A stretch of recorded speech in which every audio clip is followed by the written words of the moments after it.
예. 네, 오늘날 우리의 삶 속에서 참 이 미술이라는 존재는 어떤 존재일까요? 혹시 이 마지막으로 이 미술관에 가보신 적이 언제셨나요? 그리고 거기서 어떤 느낌을 좀 받으셨나요? 제가 처음 그 미술관을 간 때를 기억해 보면 좀 약간 위축된 마음이 있었던 것 같습니다. 왠지 조용히 해야 될 것 같고, 봐도 뭔지 모르겠고, 그 다음에 또 교양인을 위한 공간인 것 같은 느낌이 좀 들었습니다. 그래서 저 같은 좀 평범한 사람들에게 미술관은 좀 어울리지 않는 공간이라고 생각을 했던 것 같습니다. 그리고 아마 대부분의 사람들이 그런 생각을 가지고 있으리라 생각이 됩니다. 그러다 보니까 일반 사람들에게 있어서 미술은 우리의 삶과 괴리가 있는 어떤 것이 되어버렸습니다. 사실 이게 우리의 주관적인 느낌은 아닙니다. 제도적으로 봤을 때 이게 사실 PPT가 네네. 제도적으로 봤을 때 미술은 확실히 우리의 삶과 좀 분리가 되어 있습니다. 그래서 오늘날의 미술을 가만히 보면은 이 전시관, 그 다음에 비평, 그 다음에 이 시장이라는 이 틀 안에 좀 갇혀 있다라는 생각이 좀 듭니다. 우리는 미술관을 찾아가야만 비로소 이 미술 작품과 만날 수 있습니다. 그리고 이 전시를 기획하고 비평하는 이 큐레이터들과 비평가는 이 무엇이 예술이고 무엇이 예술이 아닌지를 결정합니다. 그리고 이 미술 시장에서는, 이 경매 시장에서는 이 미술품은 이제 그림 한 점에 막 몇 천만 원에서 몇 억까지 호가하며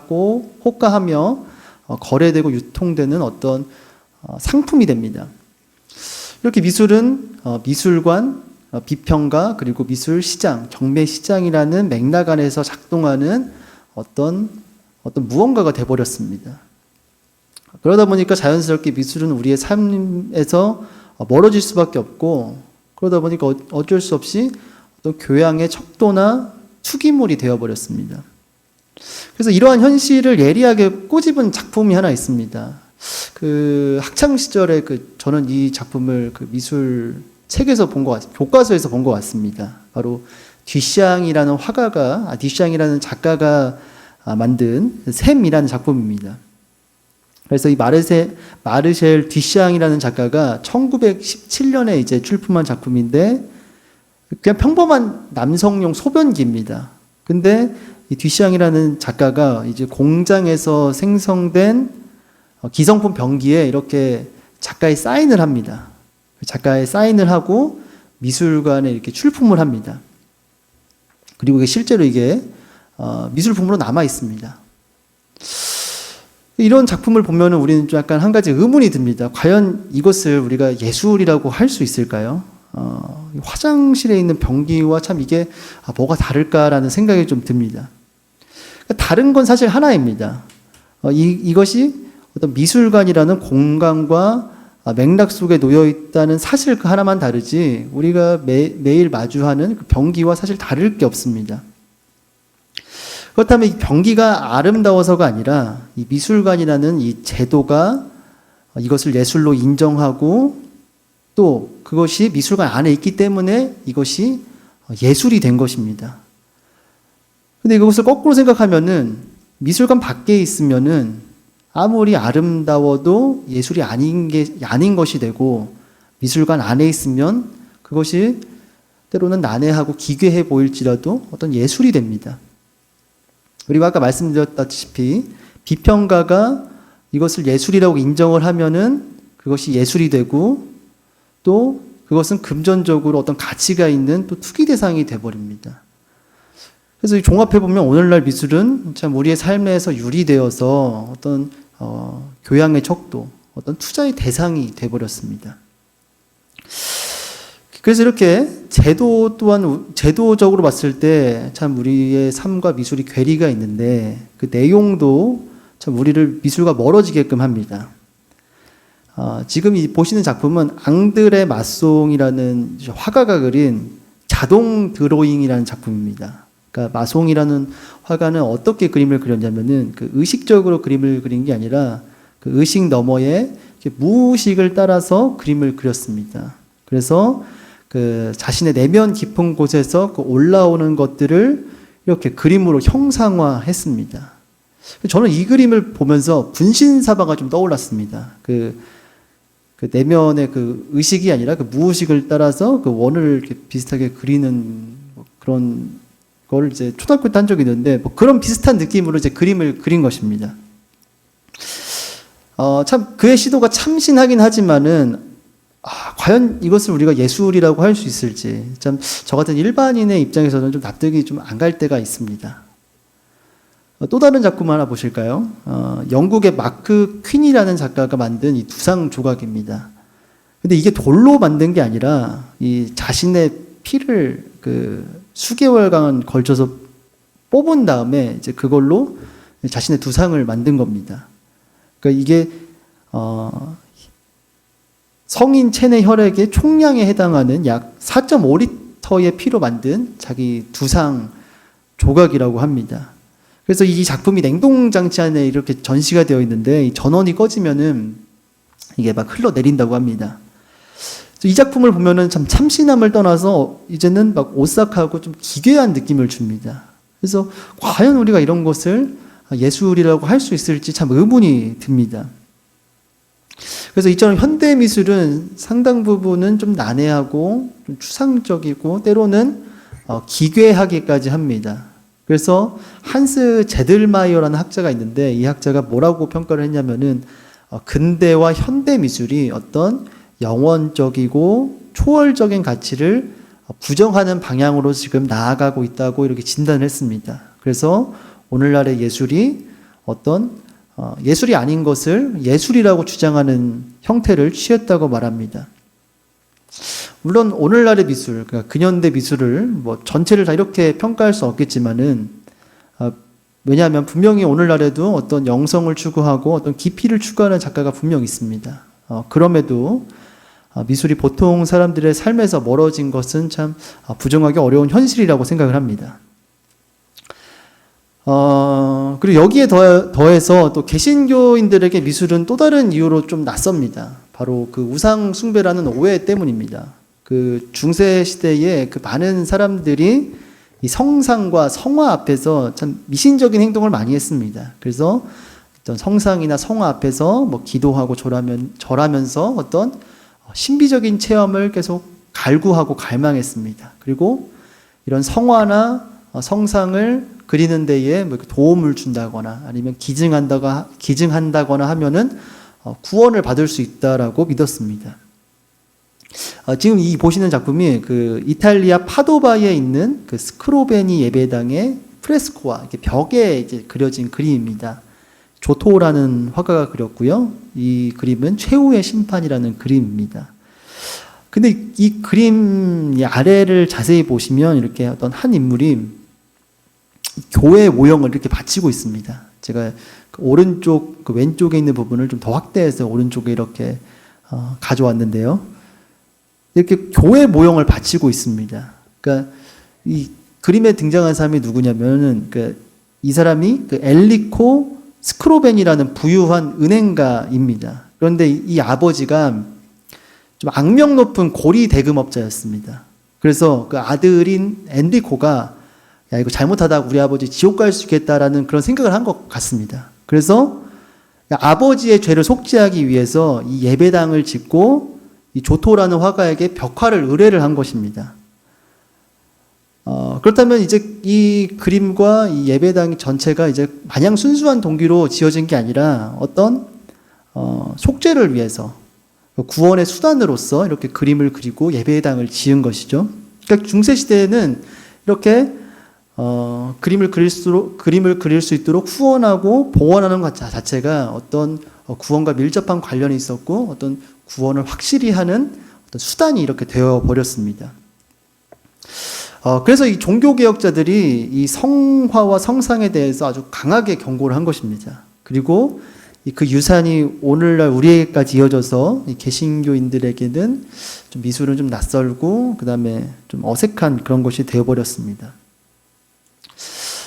그런데 사실 이 종교개혁자들이 그 미술 그 자체를 반대한 것은 아닙니다. 그 종교개혁자 장 칼뱅의 기독교 강요를 보시면은 그 미술은 하나님의 선물이다라고 이렇게 장 칼뱅이 직접 말하고 있습니다. 예배의 대상이나 어떤 숭배의 도구가 될 수 있는 형상은 좀 금지를 했지만 교육적인 목적이나 아니면 어떤 역사를 기록하기 위한 그림은 매우 긍정을 했습니다. 그래서 장 칼뱅은 주장하기를 미술은 하나님이 주신 선물이고 이 선물이 순수하고 또 합법적으로 사용해야 한다는 것이 이 칼뱅의 입장이었습니다. 또 나중에 또 자세히 살펴보겠지만 마틴 루터도 미술에 반대하지 않았습니다. 그래서 종합해 보면 종교개혁자들이 지적한 것은 그 미술을 잘못 사용하는 거, 미술의 오용이지 사실 미술 자체를 반대한 것은 아닙니다. 오히려 미술을 잘 사용하면은 참 우리에게 큰 유익을 주는 것이 바로 미술입니다. 그렇다면은 미술이 우리에게 주는 유익은 무엇일까요? 뭐 많은 것들이 있겠지만 신앙인에게 좀 미술이 주는 유익을 좀 살펴보도록 하겠습니다. 먼저는 교육입니다. 이 중세 시대에는 참 문맹률이 엄청났습니다. 그래서 대부분의 사람들이 글을 읽을 줄 몰랐기 때문에 성경도 읽을 수가 없었습니다. 그래서 이 미술이 그 문맹자들을 위한 어떤 성경이 되었습니다. 지금 이제 보시는 곳은 프랑스 오탱에 있는 생 라자르 대성당의 정문입니다. 그 12세기 지슬베르투스라는 조각가가 이 성당 입구에 최후의 심판 부조를 이렇게 새겼습니다. 그래서 가까이 보면은 이렇게 최후의 심판의 그림이 도상이 이렇게 있습니다. 가운데는 심판하시는 그리스도가 이렇게 위엄 있게 앉아 있고 왼편에는 구원받는 자들이 있고 오른편에는 천사와 악마가 영혼의 무게를 이렇게 저울에 달고 있습니다. 그러니까 당시 신자들이 이 성당을 들락날락 거리면서 이것을 매주 보았을 것입니다. 그러니까 그렇다면 이제 글을 읽지 못하는 사람들에게는 이 조각 자체가 성경의 메시지고 성경 그 자체가 되는 겁니다. 그래서 이 조각이 결국 가르치는 게 뭐냐? 현재의 고통이 아니라 그 영원한 천국을 바라보게끔 이렇게 신자를 교육하고 교화시키는 그 목적이 이 조각 속에 담겨 있습니다. 그래서 이렇게 성당은 단순히 그냥 어떤 건축물이 아니라 도래 성경으로서 복음을 전하고 신자들을 이렇게 교육을 했습니다. 그래서 이렇게 첫 번째는 이제 교육으로서의 그런 유익이 있고요. 그 두 번째는 이제 경배를 위한 미술인데요. 동방정교회의 이콘을 좀 이야기할 수 있겠습니다. 동방정교회의 그 이콘은 단순한 그림이 아니라 그 초월적인 실제를 경험하는 그 창이었습니다. 처음 이 이야기를 들으면은 이거 우상숭배 아닌가라는 생각이 들 수도 있습니다. 그런데 이 동방정교회 신학자들이 이콘에 대한 그 성경적 또 신학적 논리를 엄청 정교하게 세웁니다. 그리고 그 중심에는 예수 그리스도의 성육신이 있습니다. 그래서 이들의 논리가 뭐냐면은 그리스도는 눈에 보이지 않는 하나님이시지만 그 눈에 보이지 않는 하나님이 육신을 입고 이 땅에 오심으로써 눈에 보이는 하나님이 되셨다는 겁니다. 우리가 잘 알고 있는 내용이죠. 그렇기 때문에 눈에 보이지 않는 하나님과 그 신적 실체를 그릴 수 있다는 것이 그 정교회 신학의 논리입니다. 그러니까 예수 그리스도의 성육신을 통해서 눈에 보이지 않는 분이 눈에 보이게 되셨으니까 그분을 그림으로 그리는 것은 정당하다라는 것이 바로 정교회 신학자들의 논리였습니다. 그래서 이 정교회 신자들은 이콘 앞에서 기도하고 때로는 이콘을 만지고 또 이콘에게 키스를 하기도 합니다. 단순히 이게 그 이콘 자체를 경배하는 것이 아니라 이콘을 통하여서 그 너머의 신적인 실제, 그 신적인 그 어떤 영원한 세계와 접촉을 하는 것입니다. 그래서 이렇게 미술은 어떤 신적인 실제를 만날 수 있는 창의 역할을 합니다. 세 번째는 이제 묵상을 위한 미술입니다. 그래서 그 서양 미술사를 보면은 데보셔널 이미지라는 장르가 있습니다. 이게 어떤 장르냐면은 신자들로 하여금 영적인 묵상을 촉진하기 위해 만들어진 그런 미술입니다. 안니발레 카라치가 그린 성 프란치스코라는 그림인데요. 그 오른쪽에 이렇게 있는 사람이 이 성 프란치스코라는 성인입니다. 근데 자세히 보시면 이 성 프란치스코가 이렇게 그 손으로 우리를 십자가로 이렇게 안내하고 있는 모습이 보입니다. 그래서 이 그림을 가만히 보고 계시면은 그 우리로 하여금 십자가로 이렇게 이끌리는 경험을 하게 되고 자연스럽게 그리스도의 그 순환을 묵상하게끔 합니다.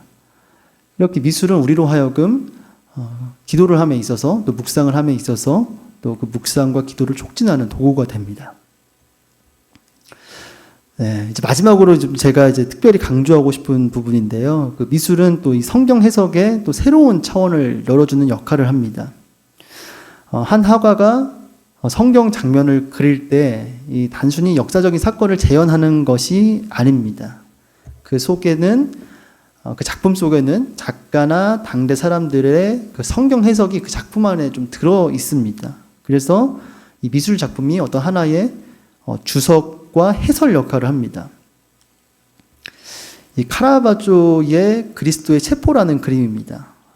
이 작품을 보시면은 그 유다가 그리스도를 배신하는 장면을 이렇게 지금 한 폭의 화면으로 그려내고 있습니다. 자, 우리가 잘 아는 것처럼 유다는 예수님을 배반한 12제자 중에 한 명이었고, 그 유다의 키스는 참 기만적이고 참 역겨운 키스라고 생각이 됩니다.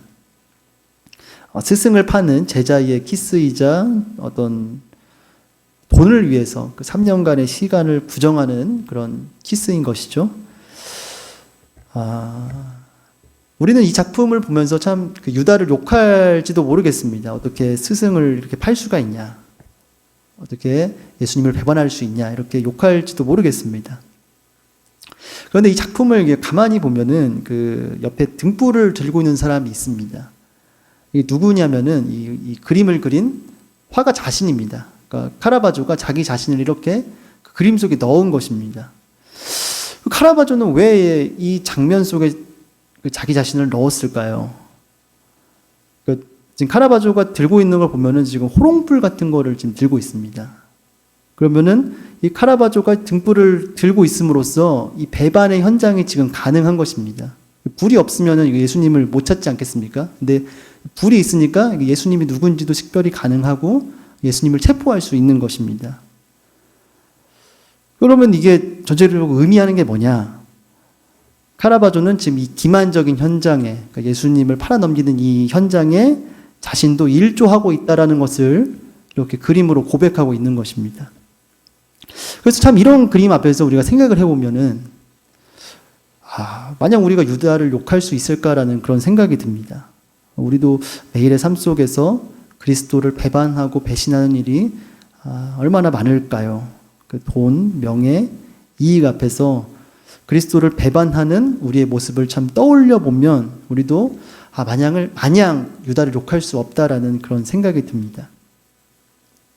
예, 그래서 카라바조의 이 그림은 우리가 익숙하게 생각했던 그런 성경 본문에 좀 균열을 내고 본문에 대해서 다시 생각하게 만듭니다. 그래서 이처럼 미술 작품은 성경에 대한 우리의 해석과 이해를 넓히고 좀 깊게 할 수 있도록 도와줍니다. 예, 그래서 이렇게 볼 때 참 미술은 결국 우리의 삶과 신앙을 위해 하나님이 주신 선물입니다. 그렇다면 이 강의의 목적이 사실 좀 분명해집니다. 그러니까 어떤 미술을 좀 아는 척 하려고, 그 다음에 좀 교양 있는 그리스도인을 만들기 위해서 사실 기획한 것은 아닙니다.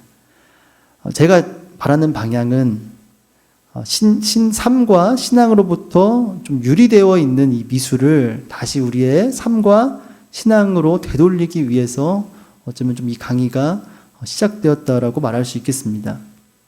어떤 엘리트의 전유물이 아니라 투기 대상으로서의 미술이 아니라 또 어떤 교양의 척도로서의 미술이 아니라 정말 삶과 신앙을 위한 미술, 그런 미술을 좀 찾고자 이 강의를 제가 좀 기획을 하게 되었습니다. 그래서 오늘 본문 말씀처럼 피조물이 허무한 데 굴복하는 것은 자기 뜻이 아니라 굴복하게 하시는 이로 말미암음이니 그 바라는 것은 피조물로 썩어짐의 종노릇한 데서 해방되어 하나님의 자녀들의 영광의 자유에 이르는 것입니다. 이 말씀처럼 이 말씀이 시사하는 것처럼 미술도 마찬가지 아닐까 생각을 해봅니다. 오늘날 미술이 좀 본래의 목적에서 벗어나 허무한 데 굴복하여서 또 투기의 대상물이 되고 교양의 척도가 되어버렸지만 미술 안에도 저는 그 본래의 가치를 회복하려는 갈망이 있다라고 믿습니다. 그리고 제가 생각하기에 미술이 어떤 보이지 않는 초월적인 가치와 이 세계와 연결되어서 우리의 삶과 신앙을 풍요롭게 할 때 미술은 그 목적을 가장 잘 이루지 않았을까라고 그렇게 생각을 합니다. 그리고 이것이 하나님이 미술이라는 선물을 우리에게 주셨을 때 의도된 원래의 목적과 가치라고 생각합니다. 그리고 부족하지만 이 강의를 통해서 원래 그 목적과 가치를 찾는 그런 시간을 함께 걸어 나가고자 합니다. 그래서 이 미술을 통해서 때로는 우리의 삶을 되돌아보게 하고 때로는 우리에게 기쁨을 주고 때로는 우리가 또 슬픔에 공감하며 우리의 영과 육을 살리는 그런 시간이 되었으면 참 좋겠습니다. 그래서 결국 미술을 통해서 더 진실한 신앙인, 더 진실함 되게끔 하는 것이 참 이 강의를 통해 우리가 나아가고자 하는 목표입니다. 그리고 이러한 삶을 직접 산 사람이 있습니다. 제가 전에도 한번 설교 시간에도 소개를 해드린 것 같은데 바로 빈센트 반 고흐입니다. 제가 전에도 설명드린 것처럼 원래 반 고흐는 좀 목사가 되려고 했습니다. 그래서 신학교에 지원도 했고 벨기에 탄광촌에서 전도사로 일하기도 했습니다. 교회 당국의 반대가 너무 심해가지고 목사가 될 수 없어서 결국 화가의 길을 선택했지만 그의 삶과 그의 작품에는 언제나 이 복음이 흘렀습니다. 그래서 그 원래 반 고흐 당시 프랑스 화단의 그 주류는 이렇게 부르주아의 삶을 그렸습니다. 그래서 인상주의 화가들이 대부분 다 야외의 햇살 아래서 그 여가를 즐기는 사람들, 이런 파티, 무도회, 아름다운 풍경을 그렸습니다.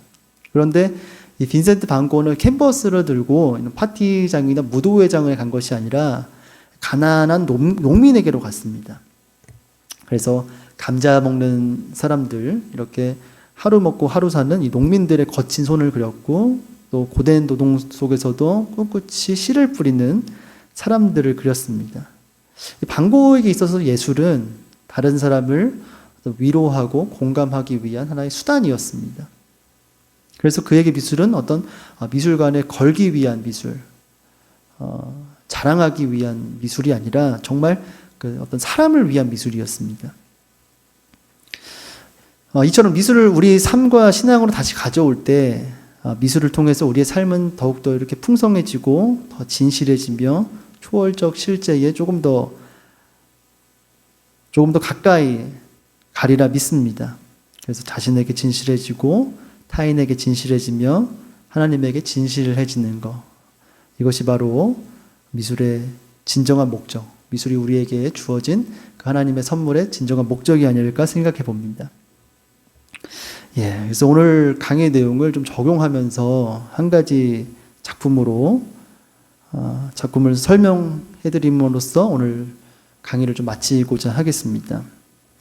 지금 보시는 이 작품은요, 15세기 플랑드르 화가 얀 반 에이크가 1436년에 그린 작품입니다. 얀 반 에이크 하면은 그 유화를 처음 발견한 화가입니다. 그림을 자세히 보시면은 가운데에 아기 예수님과 아기 예수님을 안고 있는 성모 마리아가 있고 왼쪽과 오른쪽에 성인 2명이 있습니다. 그래서 왼쪽에는 성 도나투스가 있고 오른쪽에는 성 조지가 이렇게 있습니다.